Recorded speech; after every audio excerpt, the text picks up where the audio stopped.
नमस्कार दोस्तों, आपके अपने चैनल हमारे संस्कार में आपका बहुत बहुत स्वागत है। आज हम आपके लिए लेकर आए हैं सावन मास कथा अध्याय 9।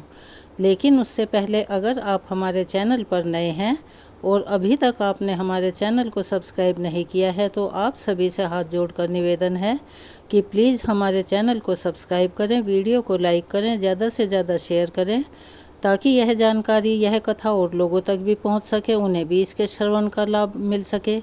बेल आइकन को दबाना ना भूलें ताकि हमारी आगे आने वाली वीडियो की जानकारी आपको नोटिफिकेशन के जरिए मिल जाया करे। जय शिव शंकर जय गंगाधर करुणाकर करतार हरे, जय कैलाशी जय अविनाशी सुख राशि सुख सार हरे, जय शशि शेखर जय डमरूधर जय जय प्रेमागार हरे, जय त्रिपुरारी जय मदहारी अमित अनंत अपार हरे, निर्गुण जय जय सगुण अनामय निराकार साकार हरे, पार्वती पति हर हर शंभो पाहि पाहि दातार हरे। ओम नमः शिवाय, हर हर महादेव, बम बम भोले। अब शुरू करते हैं सावन मास में सुनी जाने वाली कथा का आगे का वृतांत। देवी पार्वती ने भगवान शिव से पूछा, हे भगवान, आपने जो यह कहा है कि पहले कपर्दी का दर्शन करें, इसका क्या कारण है? क्योंकि वह तो आपका सेवक है। स्वामी के बाद ही सेवक का पूजन हो, यही सनातन धर्म है। देवी पार्वती का प्रश्न सुनकर महादेव जी कहने लगे, देवी प्रभास अक्षेत्र में सोमेश्वर के रूप में जो लिंग रूपधारी सदाशिव विराजमान हैं, वे इंद्रियकृत पुरुषों द्वारा चिंतन करने योग्य हैं। उनके वाम भाग में वाराह रूपधारी भगवान विष्णु और दक्षिण भाग में प्रजापति ब्रह्मा जी विराजमान हैं। द्वापर की संधि में कलयुग प्राप्त होने पर स्त्री, मलेच्छ, शूद्र और अन्य पापाचारी मनुष्य भी भगवान सोमनाथ का दर्शन करके शीघ्र ही स्वर्गलोक को चले जाते थे। बालक और वृद्ध सभी उत्तम गति को प्राप्त होते थे। यह देखकर एक बार देवराज इंद्र आदि देवता मेरी शरण में आए और हाथ जोड़कर बोले कि भगवान, आपकी कृपा से यह संपूर्ण स्वर्ग मनुष्यों से भर गया है, इसीलिए अब हमारे रहने के लिए कोई दूसरा स्थान दीजिए। जिनके लिए भयंकर कुंभीपाक सजाया गया, रौरव तथा शाल्मली आदि नरकों का निर्माण किया गया, उन्हें स्वर्ग में स्थित देखकर यमराज ने तो अपना व्यापार ही छोड़ दिया। तब मैंने कहा, देवता, मैंने चंद्रमा की भक्ति से संतुष्ट होकर उनसे यह प्रतिज्ञा की है कि प्रभास क्षेत्र में सदा मेरा निवास होगा। मैं अपनी कही हुई बात कभी भी बात से किसी भी प्रकार मुकर नहीं सकता, पलट नहीं सकता। जो लोग वहाँ मेरा दर्शन करेंगे वह तो निश्चय ही स्वर्गलोक में जाएंगे। पार्वती यह सुनकर देवता भय से व्याकुल हो गए और तुम्हें वहाँ खड़ी देखकर हाथ जोड़कर तुमसे बोले कि माते, आप ही हमें आश्रय दो। ऐसा कहकर वे तुम्हारी स्तुति करने लगे। देवतागण बोले, हे देवेश्वरी, आपको नमस्कार है। जगदम्बे, आपको नमस्कार है। कमल के समान नेत्रों वाली देवी, आपको नमस्कार है। स्वर्ण के समान गौर आकृति धारण करने वाली हे गौरी, आपको नमस्कार है। जगत की सृष्टि और संहार करने वाली महेश्वरी, आपको नमस्कार है। शंकर प्रिया, आपको नमस्कार है। काल का भी नाश करने वाली हे काली, आपको नमस्कार है। गिरिराज कुमारी, आपको नमस्कार है। आर्य भद्रे विशालाक्षी त्रिलोक सुंदरी, आपको नमस्कार है। आप ही रति, धृति, श्री, स्वाहा, स्वधा, सती, दुर्गा, मति, मेधा, पृथ्वी तथा सर्व स्वरूपा हो। आपने इस संपूर्ण चराचर त्रिलोकी को व्याप्त कर रखा है। नदियों, पर्वत, शिखरों, समुद्रों, गुफाओं, वनों, मंदिरों तथा मुनियों के आश्रमों में भी आप ही विराज रही हैं। देवी, तीनों लोकों में ऐसा कोई स्थान मैं नहीं देखता जहां आप विद्यमान न हों। विशाल नेत्रों वाली हे शिवे, हमारी यह प्रार्थना सुनकर महान भय से हमें बचाओ। देवी, इंद्र आदि देवताओं के इस प्रकार स्तुति करने पर तुम करुणा के वशीभूत होकर हाथ मलने लगी। इससे गजराज के मुख वाला एक मनोहर कुमार प्रकट हुआ, जिसकी 4 भुजाएं थीं। तब तुमने देवताओं से कहा कि हे देवगणों, मैंने तुम्हारे हित के लिए इस बालक को उत्पन्न किया है। यह मनुष्यों के समक्ष सभी प्रकार के विघ्न उपस्थित करेगा, जिससे मोहग्रस्त होकर वे सोमनाथ का दर्शन नहीं करेंगे और फिर अपने पापों के कारण घोर नरक में जाएंगे। इसके बाद गजानन ने तुमसे विनय पूर्वक पूछा कि माँ, मुझे आज्ञा दो, मैं तुम्हारी क्या सेवा करूँ।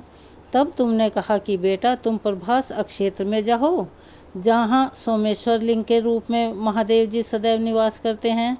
वहाँ रहकर सोमनाथ की रक्षा करो, जिससे मनुष्यों को उनका दर्शन न होने पाए। तुम्हारे इस आदेश से देवी गजानन वहाँ गए और सदा वहीं स्थित रहकर मनुष्यों के सम्मुख विघ्न उपस्थित करते रहे।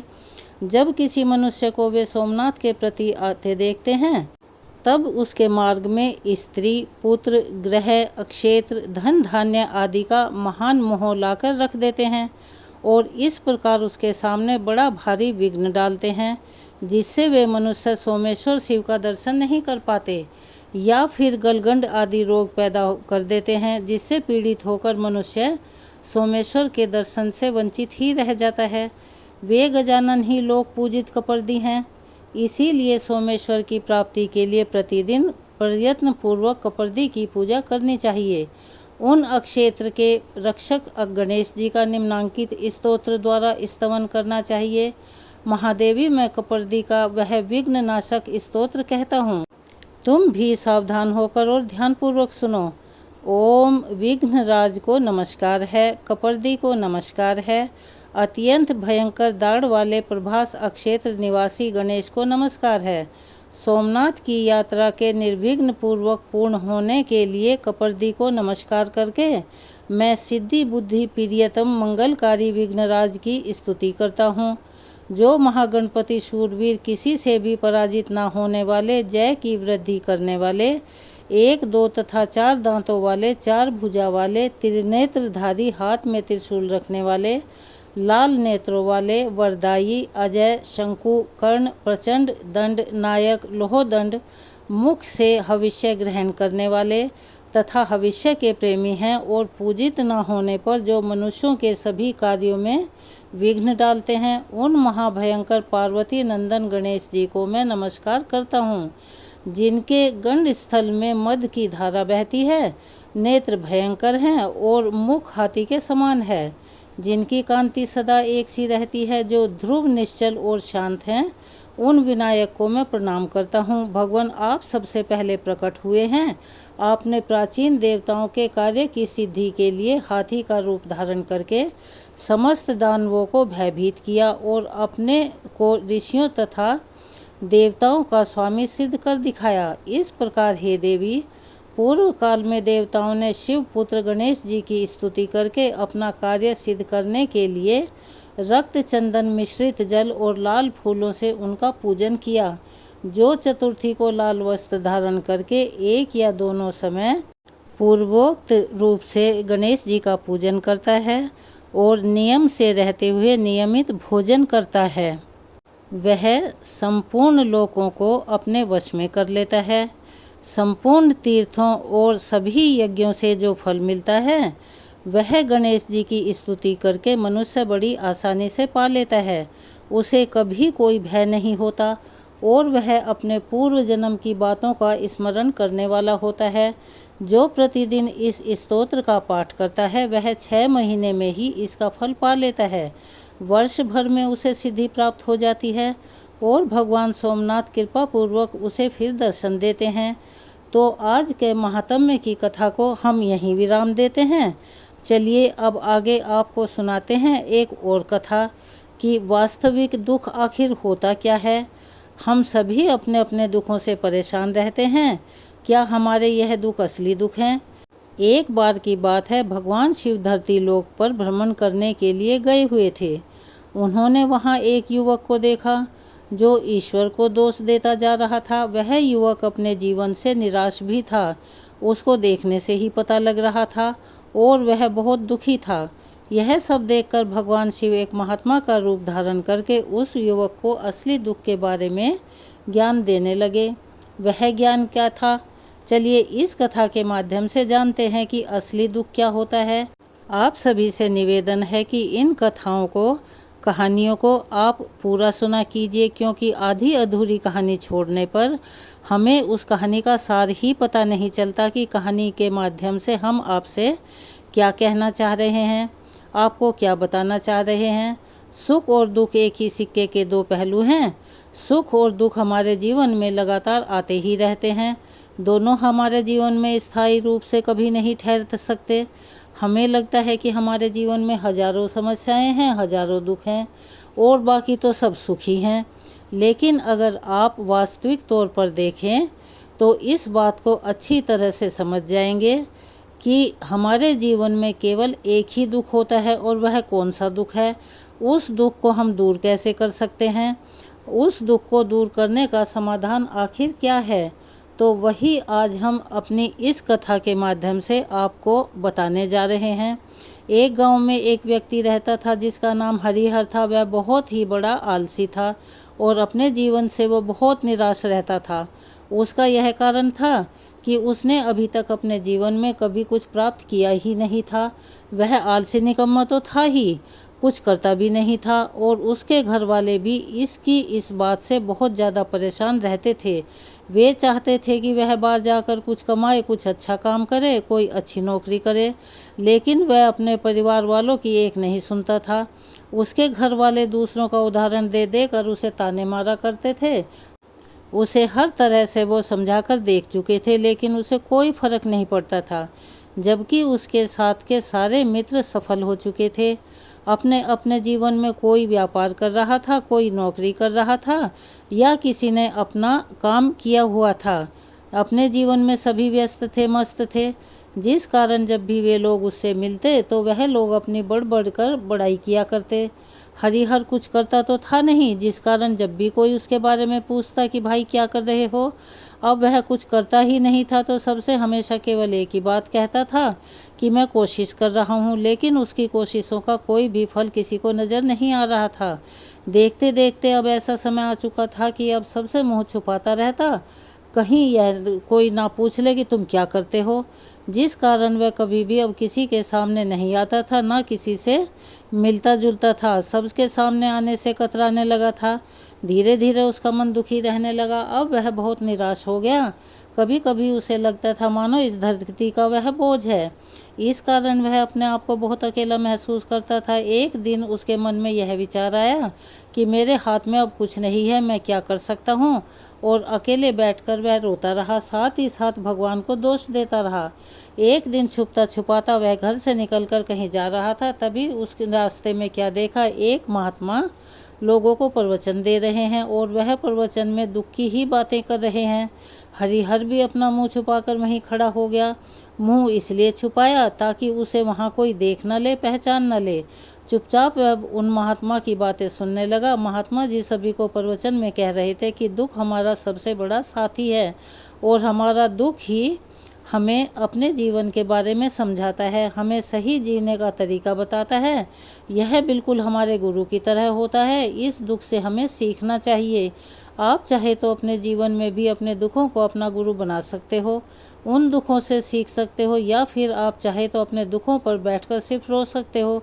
लेकिन रोने से कोई फ़ायदा नहीं होने वाला, बल्कि ऐसा करने से आप दिन ब दिन मानसिक और शारीरिक रूप से कमज़ोर होते चले जाएंगे। निराशा आपके ऊपर हावी होती चली जाएगी।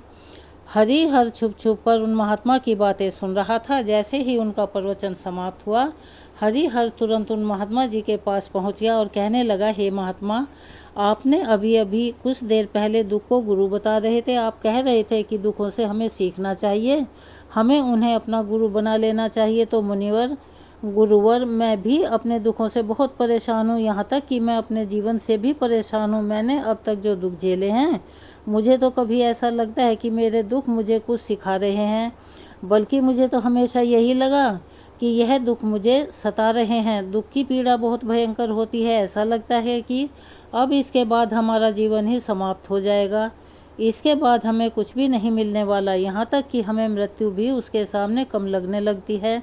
जब लोग ताने मारते हैं और यह कहते हैं कि तुम क्या कर रहे हो, तो मन को बड़ी ठेस पहुँचती है। और हे महात्मन, मैं उनसे कुछ भी नहीं कह पाता हूँ। हरिहर की बातें सुनकर, उसके दुख को जानकर महात्मा जी कहने लगे, बेटा तुम्हें क्या दुख है? और तुम अपने दुख के बारे में ऐसी बातें क्यों कर रहे हो। तब हरिहर ने अपने ऊपर बीती हुई सारी बातें उन महात्मा जी को बता दी और कहने लगा, महात्मा, क्या आपके पास मेरे दुख का कोई समाधान है। हरिहर की बातें सुनकर महात्मा मुस्कुराए और कहने लगे, बेटा, जब तुम्हारे जीवन में असली दुख आए तब तुम मेरे पास आ जाना, मैं तुम्हारे दुख का समाधान अवश्य ही बताऊंगा। उन महात्मा जी की बातें सुनकर अब हरिहर अचरज में पड़ गया और हैरान हो गया और उनकी तरफ देखने लगा। उसे यह समझ नहीं आ रहा था, क्या उसने अब तक जो दुख झेले हैं वो असली दुख नहीं हैं। उसने अब तक जो भी पीड़ा झेली है, जो परेशानियां उठाई हैं, लोगों के जो ताने सहे हैं, क्या यह असली दुख नहीं है। अब वह मन ही मन अपने आप से कहने लगा कि जब मेरे अपने ही मुझे नहीं समझ पाए तो भला यह महात्मा जी मुझे क्या समझेंगे। ऐसा सोचकर हरिहर वहाँ से चला आया। वह अपने घर की ओर आ गया।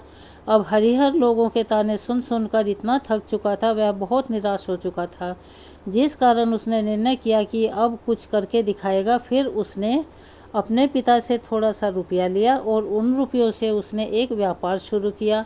उसके पिता यह सब देखकर बड़े खुश हुए कि चलो, कम से कम मेरा बेटा कुछ करने का तो प्रयास कर रहा है। लेकिन अफसोस, उसे व्यापार में कोई सफलता नहीं मिल रही थी, जिस कारण वह बहुत ही हताश हो चुका था, निराश हो गया था। हरिहर को अब समझ में नहीं आ रहा था कि वह करे तो क्या करे, किस तरह से अपने व्यापार को आगे बढ़ाए। तभी उसके पिता ने उससे कहा कि बेटा, कोई बात नहीं, इसी तरह से कोशिश करते रहो, आज नहीं तो कल सफलता अवश्य मिल जाएगी। हरिहर ने अपने पिता की बात मानी। पहली बार उसे अपने परिवारजनों की, अपने पिता की कोई बात बुरी नहीं लगी। हरिहर अब अपने व्यापार में और भी कड़ी मेहनत करने लगा। उसकी मेहनत रंग लाई। धीरे धीरे उसे अब सफलता मिलने लगी। फिर उसने बहुत तेजी से रफ्तार पकड़ ली। देखते ही देखते केवल 2 साल के ही अंदर वह एक बहुत बड़ा व्यापारी बन गया। अब उसके पास धन दौलत की कोई कमी नहीं थी। जो लोग पहले उसे आलसी हरिहर को नापसंद किया करते थे, जब वे उसके आगे पीछे घूमने लगे, उसे पसंद करने लगे, उसकी चिंता करने लगे, उसके कामों की सराहना करने लगे। उसके माता पिता भी अब अपने बेटे से बहुत खुश थे। वे उसकी दिन रात की सफलता से भी अत्यंत प्रसन्न थे। धीरे धीरे हरिहर के मित्रों की संख्या भी बढ़ने लगी, क्योंकि कुछ समय पहले तक उसके आलसी रहने के कारण उसके मित्रों ने भी उसका साथ छोड़ दिया था। यह बात सच है कि जब अपने जीवन में कोई कुछ भी नहीं कर पाता, आलसी रहता है या कभी आगे बढ़ने की कोशिश नहीं करता, धीरे धीरे हर कोई उसका साथ छोड़ने लगता है। अब हरिहर के कुछ मित्रों ने उसे यह सलाह दी कि उसे अपना व्यापार और तेज़ी से बढ़ाना चाहिए, अपने व्यापार को और फैलाना चाहिए। जब आज तुम केवल इस नगर के सबसे बड़े व्यापारी हो, तब तुम इतना खुश हो। मित्र कहने लगे कि सोचो, तुम्हारे साथ बहुत सारे लोग हैं। अगर तुम इस राज्य के सबसे बड़े व्यापारी बन जाओगे, तब सोचो, तुम्हारे यहाँ लोगों की भीड़ लग जाएगी। तुमसे मिलने के लिए लोग समय निकालेंगे, तुमसे मिलने के लिए, यहाँ तक कि इस राज्य का राजा भी तुमसे मिलने के लिए आएगा और तुमसे मिलना पसंद करेगा, तुम्हारी तारीफ करेगा। और अगर कभी ऐसी ज़रूरत आ पड़ी कि वह तुमसे धन भी उधार लेने के लिए आ सकता है। हरिहर को अपने मित्रों की यह बात बड़ी पसंद आई। उसने सोचा कि मेरे मित्र सही कह रहे हैं, मुझे अपने व्यापार को और बढ़ाना चाहिए और अधिक फैलाना चाहिए, तभी तो हर कोई मेरे बारे में जान सकेगा, हर कोई मुझे पहचान सकेगा। अब उसने बिना देरी किए, अपने समय को बिना गंवाए, अपने व्यापार में और ज़्यादा मेहनत करने लगा। लेकिन अब की बार उसके मन में धैर्य नहीं था, जिस कारण उसने कुछ गलत कदम भी उठाए ताकि उसका व्यापार जल्दी से जल्दी बड़ा हो जाए। उसने कई लोगों से अधिक मात्रा में धन उधार ले लिया, जिससे उसके ऊपर अब कर्जे का बोझ बहुत बढ़ चुका था। इतना ही नहीं, वह यहीं पर नहीं रुका, बल्कि उसने अधिक धन कमाने के लालच में, अपने व्यापार को फैलाने के लालच में, अधिक से अधिक फायदा कमाने के चक्कर में अपने माल की गुणवत्ता को भी खराब कर दिया। जिन भी वस्तुओं का वह व्यापार करता था, अब उन वस्तुओं में वह बात नहीं थी जो पहले हुआ करती थी। लेकिन वह तो अपने मित्रों की बात सुनता रहा। जैसा उसके मित्र कहते वैसा ही वो करता चला गया। यहाँ तक कि उसने अपने व्यापार को भी तेज़ी से बढ़ाने के लिए दूसरे छोटे छोटे व्यापारियों के खिलाफ षड्यंत्र रचने शुरू कर दिए, जिस कारण उसके मन में अब पहले जैसा सुकून नहीं था। अब तो उसे रातों को नींद भी नहीं आती थी। अब उसके मन में केवल एक ही विचार रहता था कि कुछ भी करके किस तरह से उसका व्यापार पूरे राज्य में फैल जाए। और वह इस राज्य का सबसे बड़ा व्यापारी बन जाए। इसी धुन में वह रात दिन केवल बड़ा व्यापारी बनने के लिए मेहनत में लगा रहता। हरिहर के पास बहुत सारे नौकर चाकर और सारी सुख सुविधाएं थी, लेकिन उसके बाद भी उन चीज़ों का वह लाभ नहीं उठा पा रहा था, क्योंकि उसका पूरा ध्यान तो केवल अपने व्यापार को और अधिक बढ़ाने पर लगा हुआ था। एक दिन हरिहर एक मार्ग से होकर गुजर रहा था। तभी रास्ते में हरिहर को उन्हीं महात्मा का आश्रम दिखाई दिया। यह देखकर वह उन महात्मा जी के पास गया और उनसे कहने लगा, हे महात्मा जी, आपने एक बार कहा था कि जब मेरे जीवन में कोई असली दुख आए तब मैं आपके पास आऊँ, तो अब वह समय आ गया है। इस कारण ही मैं आपके पास आया हूँ। आज मैं बहुत दुखी हूँ, मैं रातों को सो नहीं पाता। मेरे पास सब कुछ होते हुए भी मैं उसका लाभ नहीं उठा पाता। उसने अपनी सारी समस्याएं, सारी बातें महात्मा जी को बताई। महात्मा जी हरिहर से कहने लगे, बेटा, जब तुम पहली बार आए थे तब भी तुम बहुत दुखी थे, लेकिन तब तुमने अपने दुख से क्या सीखा? महात्मा जी की बातें सुनकर हरिहर बोला, हे महात्मा, जब मैं अपने जीवन में कुछ भी नहीं था, मैं अपने जीवन में कुछ भी नहीं कर पा रहा था, तब मैंने अपने दुखों से यही सीखा कि केवल सोचने मात्र से कुछ नहीं होगा, उसके लिए हमें कुछ करना भी पड़ेगा। और केवल कोई कर्म करना ही सफलता नहीं है, बल्कि उस कर्म को उसके अंजाम तक पहुंचाना हमें सफल बनाता है। फिर चाहे रास्ता कैसे भी हो, चाहे परिस्थितियां कैसी भी क्यों ना हो, चाहे उस प्रगति के मार्ग में कितनी ही बाधाएं आए आपके रास्ते में क्यों ना आ जाएं, आप तब तक भी हौसला बनाए रखो, कोई उम्मीद ना छोड़ो, अपने काम पर डटे रहो। यह सोचकर ही, हे महात्मा, जब तक मैं अपने काम को सफल नहीं कर लेता तब तक मैं अपने लक्ष्य को प्राप्त नहीं कर लेता। जब तक मैं इस कार्य को करता रहूँगा, मैं इस काम में अवश्य सफल होकर रहूँगा। जबकि बाकी लोग केवल सफल लोगों को ही महत्व देते हैं, वे लोगों के कर्म को महत्व नहीं देते। हरिहर की यह सारी बातें सुनकर महात्मा जी कहने लगे, बेटा, जब तुम्हारे जीवन में असली दुख आए तब तुम मेरे पास आना, मैं तुम्हारी समस्या का समाधान अवश्य ही करूँगा। इतना कहकर महात्मा जी वहाँ से चले गए। हरिहर अब की बार फिर से उनकी बातें सुनकर भौचक्का रह गया। उसे अभी भी समझ नहीं आ रहा था कि उसने जो परेशानियां अब तक सही हैं, क्या यह असली दुख नहीं है? अब हरिहर के मन में एक सवाल उठा कि असली दुख आखिर है क्या, इसकी पहचान क्या है, और मुझे कैसे पता चलेगा कि संसार में असली दुखी मैं हूँ या कोई और है। लेकिन उसने उस महात्मा जी से कुछ नहीं कहा। तभी वह महात्मा हरिहर के पास एक बड़ा सा घड़ा लेकर पहुँच गए। उस घड़े के अंदर सोने के सिक्के थे और उस घड़े को देते हुए महात्मा हरिहर से कहने लगे, बेटा, तुम इसे उस पेड़ के नीचे मिट्टी में दबा दो, क्योंकि यह मेरे किसी काम का नहीं है। जब मुझे इसकी ज़रूरत पड़ेगी तो मैं वहीं से खोदकर इसे निकाल लूँगा, लेकिन अभी के लिए सही यही है कि तुम इसे वहाँ मिट्टी खोदकर नीचे दबा दो। हरिहर ने उन महात्मा जी की बात मान ली और वह घड़ा मिट्टी में दबा दिया। इतना सब करने के बाद हरिहर उन महात्मा जी को प्रणाम करके वहाँ से वापस अपने घर लौट आया। धीरे धीरे समय बीता। समय के साथ साथ अब हरिहर व्यापार में और भी अधिक प्रगति कर चुका था, लेकिन उसकी वस्तुओं की गुणवत्ता अच्छी न होने के कारण अब उसके व्यापार में उसे घाटा होने लगा। धीरे धीरे एक ऐसा समय आया कि उसका व्यापार पूरी तरह से चौपट हो गया और बंद हो गया। अब उसके पास कुछ भी नहीं बचा था। उसने अपने मित्रों से जो कर्जा लिया था वह कर्ज भी उसे चुकाना था, लेकिन हरिहर यह सोचकर निश्चिंत था कि उसने वह कर्ज अपने मित्रों से लिया है, जिसे वह थोड़े दिन के बाद चुका देगा। वह यह सोच ही रहा था कि उसका मित्र उसके बुरे समय पर साथ देंगे, लेकिन सबसे पहले उसके अपने ही मित्र अपना कर्जा वापस लौटाने की मांग करने लगे। तब हरिहर को एहसास हुआ कि कोई भी अपना नहीं है। उसने अपने मित्रों से उस कर्ज को लौटाने के लिए थोड़ा सा समय मांगा, लेकिन हरिहर के किसी भी मित्र ने उस कर्ज को लौटाने के लिए उसे समय नहीं दिया, बल्कि वे लोग तो उसे रोज़ परेशान करने लगे और जान से मारने की धमकी देने लगे। अपने मित्रों के मुंह से यह सब सुनकर हरिहर तो आश्चर्यचकित रह गया। वह जो कुछ भी सोच रहा था उसका उल्टा ही उसके साथ हो रहा था। व्यापार के चलते उसके इतने मित्र बने थे, इतने शुभचिंतक थे, और अब व्यापार में घाटा होने के कारण वह सब उससे दूर जाने लगे थे। हर कोई उससे पीछा छुड़वाना चाहता था। इस परेशानी में उसका साथ कोई नहीं देना चाहता था। धीरे धीरे यह हुआ कि उसकी सारी संपत्ति नीलाम हो गई। अब उसके पास कुछ भी नहीं बचा। वह पहले की तरह सड़क पर आ चुका था। एक दिन हरिहर ने फिर अपने पिताजी से कहा कि पिताजी, मेरी कुछ मदद कीजिए, मेरे ऊपर बहुत कर्ज है, मुझे उसे लौटाना है, कृपया करके आप मुझे थोड़ा सा धन दे दीजिए।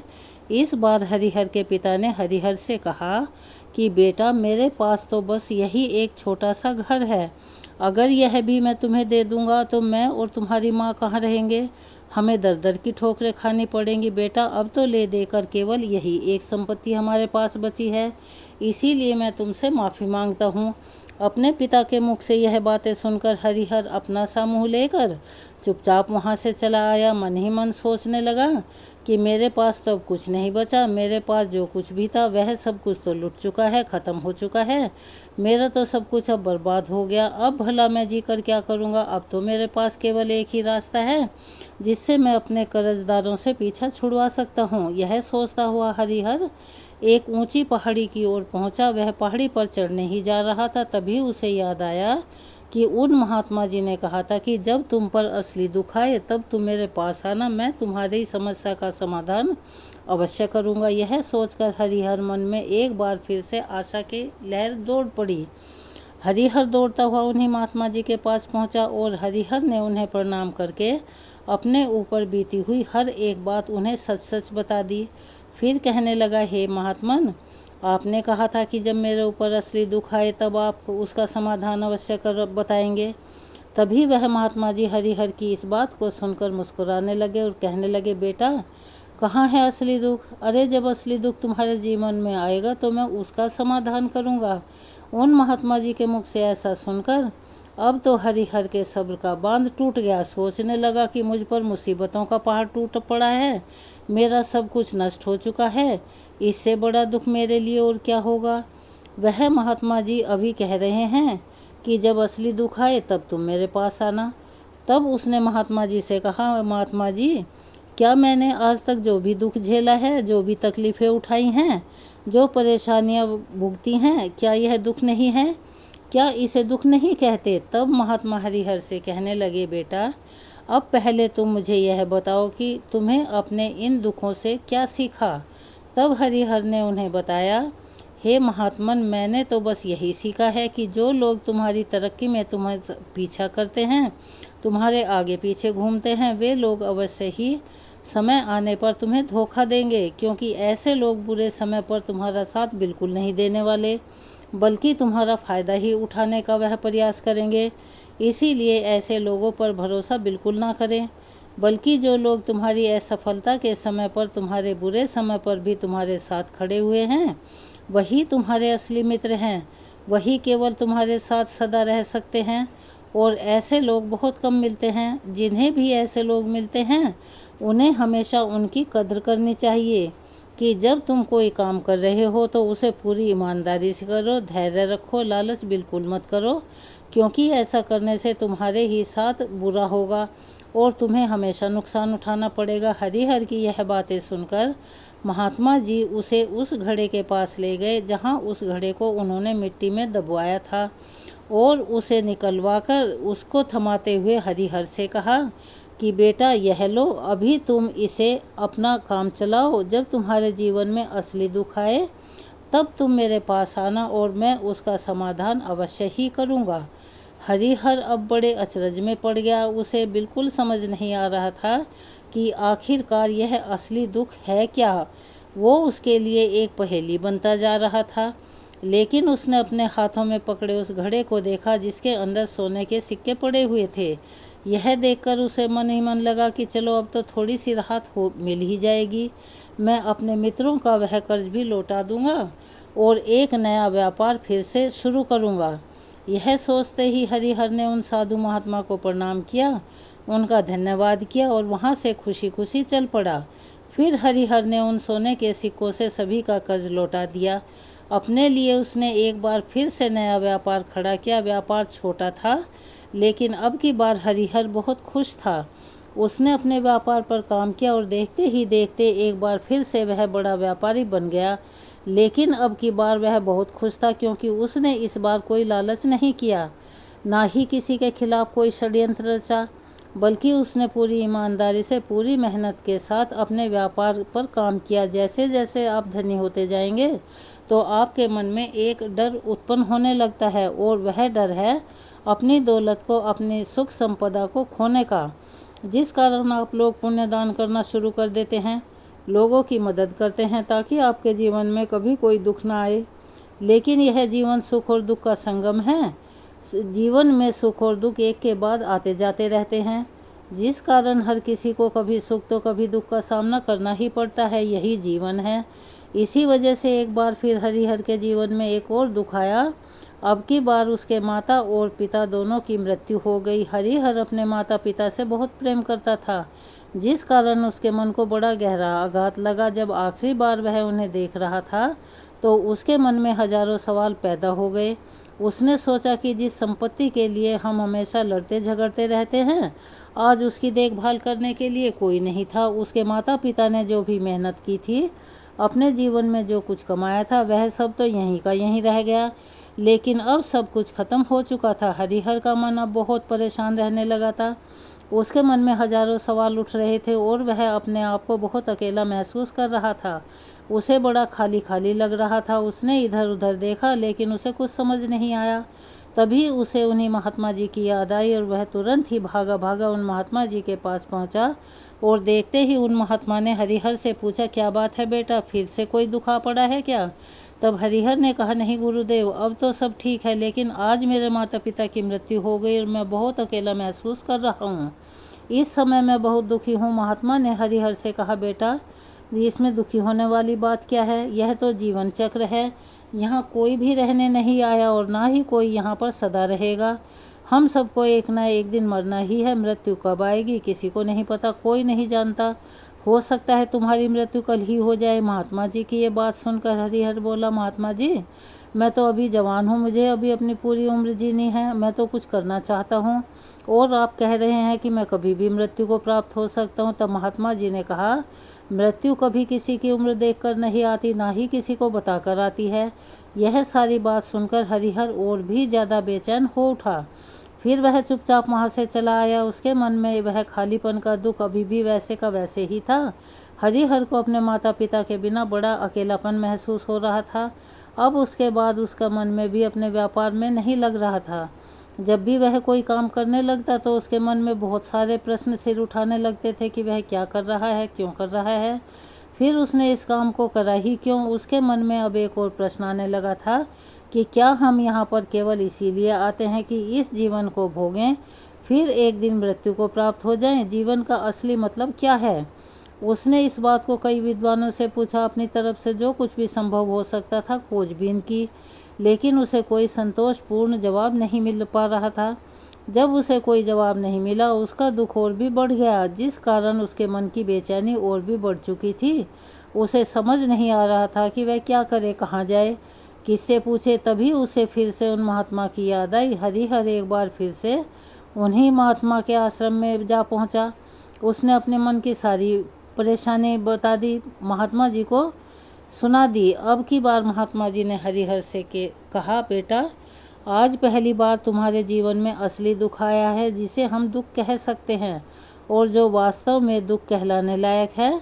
हमें नहीं पता कि हम क्या कर रहे हैं, कहाँ जा रहे हैं, क्यों जा रहे हैं, यह कौन है, क्या है, हम आखिर करना क्या चाहते हैं। तभी हरिहर उन महात्मा से कहने लगा कि हे गुरुदेव, अब तो आप मेरे ही उस दुख का समाधान कर दीजिए। महात्मा जी ने हरिहर से कहा कि हम सबके अंदर क्रोध, लालच, लोभ जैसी वासना अंदर घर करके बैठ जाती है, जिस कारण हम अपने जीवन को टुकड़ों में जीते हैं और हमारी चेतना कभी एक नहीं हो पाती। हम कभी एक जगह नहीं सोच पाते, समझ नहीं पाते कि हमारी ऊर्जा शक्ति भी पूरी तरह से छिन भिन हो जाती है।